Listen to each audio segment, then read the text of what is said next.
News 4 is your local election headquarters, and today marks National Poll Worker Recruitment Day.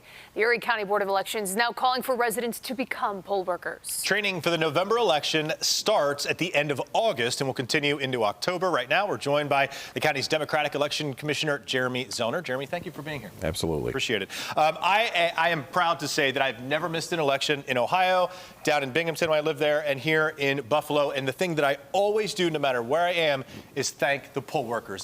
They are such a critical part of this process. They are. I'll check to make sure that you haven't missed it. Please do. Please do. But they are. They are the face of the Board of Elections. They are the people that actually run our elections day to day and during the early voting process. And today's a day that we use to kind of highlight them and highlight the need for more inspectors and more people to take advantage of it and get involved. It's a paid position. We pay them to get trained. We pay them to be the inspectors, whether it be on election day or during early voting. They're getting a paycheck. Well, especially when voters themselves, more people are getting registered to get their voices heard, you need more workers, right? Roughly, what are the numbers? About how many polling sites are there in Erie County? How many workers do you need? We have just over 300 sites in Erie County. We've got about 2,500 inspectors, but we also could use greeters, folks that want to be there and want to help the lines. Sometimes this year in the presidential election, sometimes we'll have a line form. So we need lots of new blood. We've seen how valuable these folks have been through COVID. You know, they were literally heroes 4 years ago. They went to the polls to work to conduct an election without a vaccine. Along with our employees at the Board of Elections, they did a tremendous job. That is so true. I'm glad you said that. Talk about what the training is like. It starts at the end of this month, goes to October. What's that process like? It's a couple hours of training. They can be certified if they've already taken the training this year. They can take a certification online. You know, we're going to be working with some partners that we'll be announcing soon that want to help us, as they did 4 years ago. The Buffalo Bills and the Pegula family were involved in some outreach and allowed us to be able to utilize their facilities to train our inspectors because we needed to spread out. And I think that we're going to be able to work with them again. Well, it's great when you have outreach efforts like that. Typically, when it comes to recruiting, is it easier? Is it difficult? How is that in Erie County? It's easier in the presidential year because everyone's paying attention. We've really tried to put a premium on recruiting more people throughout the 4-year cycle, not just in the presidential year.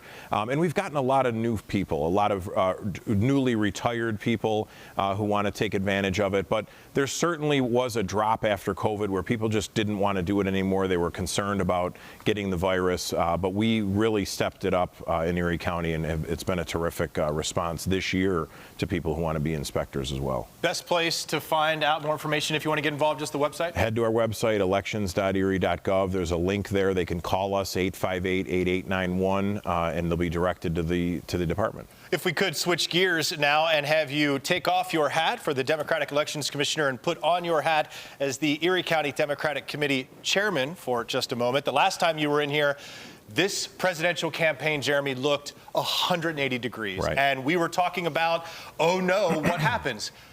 How has it been over the past couple of weeks? Because people are seeing this nationally. What's it like for you? Well, I just cast my ballot for the vice president about an hour ago. We have our virtual roll call going right now for the DNC, but I have not seen a change in momentum like this in my entire life. Our phone has been ringing off the hook at Democratic headquarters. We're getting messages on social media. People are walking in, requesting lawn signs. The energy out there for Vice President Harris is huge right now, and it's been a massive sea change. And I know last time you were here, we were talking about that sense of unity or lack thereof. How does it feel now? I am honestly surprised at the fact that everybody is coalescing around the VP so strongly. But I'll tell you, there's one reason why. Donald Trump. He has done more for our party than we ever could have. He has united us. We are fully on board for the vice president and heading into November, and I think we're going to win this election going away. Any day now, any moment now, Kamala Harris will be making her VP pick.